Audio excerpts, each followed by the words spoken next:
Thank you. Thank you all very much. I'm going to start with Mr. Durbin and Mr. Timmons. I think when we sit here and talk, when we talk about NEPA, if somebody's actually watching, which I hope they are, they have no idea what that really is. So let's try. If you could frame it, Mr. Timmons, we'll start with you. When delays and inefficiency occurs, and I think we pretty much generally all agree that delays and inefficiencies are in the system and are occurring. And maybe there's some question about that, but I certainly have none. How does this ultimately impact an American worker and a consumer? I mean, the longer it takes to build, it gets more expensive for your energy.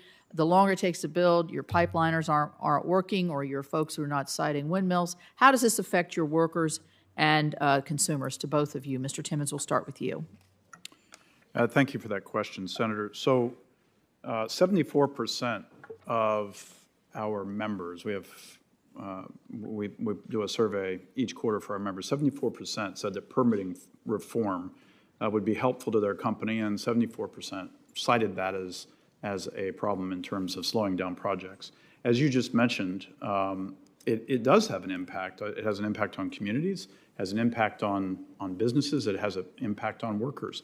The longer it takes for an investment to be made, the longer it takes to put a shovel in the ground, the more delay there is for the great jobs that pay more than any other sector of the economy, to be realized. I have a couple of examples here that might be of interest. One of our members was forced to either spend $400 million more to meet some standards in a locality that was not in an attainment area, or move their facility. The move added $100 million to the project, caused a 6-month delay. Those are jobs, obviously, that could not be realized during that time period.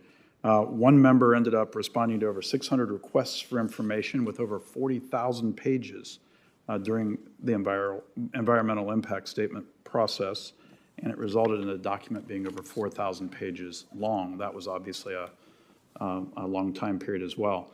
Look, we've done a lot of things on a bipartisan way, or even a partisan way, right, in several administrations, as long as I've been at the NAM, the Bush administration, the Obama administration, the Trump administration, and certainly the Biden administration, to encourage investment and job creation in the United States.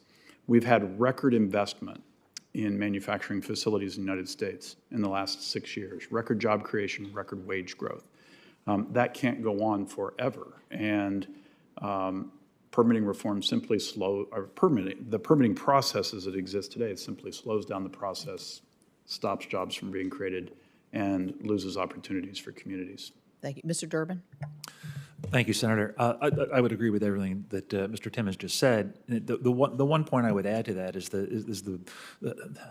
the impact of projects that end up not getting investments in the first place. When you know that it's going to take 7 years to get a permit decision on a highway, or more than 4 years for various projects, and you see the examples of projects that get hung up so much. We're watching investments sitting on the sidelines here, or even communities that are deciding, well, we don't want to go through the federal process because we might get hung up in that as well. So again, I agree. The delays are obviously delaying the benefits of each of the projects to the community, to the consumer, to the nation as a whole. And we want to make sure that we put a process in place that encourages the types of investment that we need from the private sector into these projects. Thank you.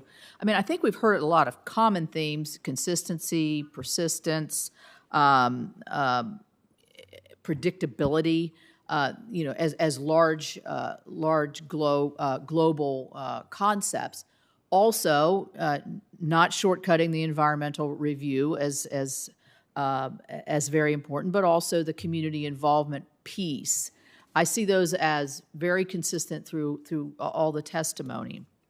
But I also heard a lot about energy transitions and how important that is. But again, I'll ask you, Mr. Durbin, I'll ask you first. I mean, do you believe this energy transition can occur if we don't do some of these reforms? The quick answer is no. I don't think we're going to be able to achieve the ambitious objectives that we put out. I think they're common objectives. We've all agreed that these are things we want to achieve.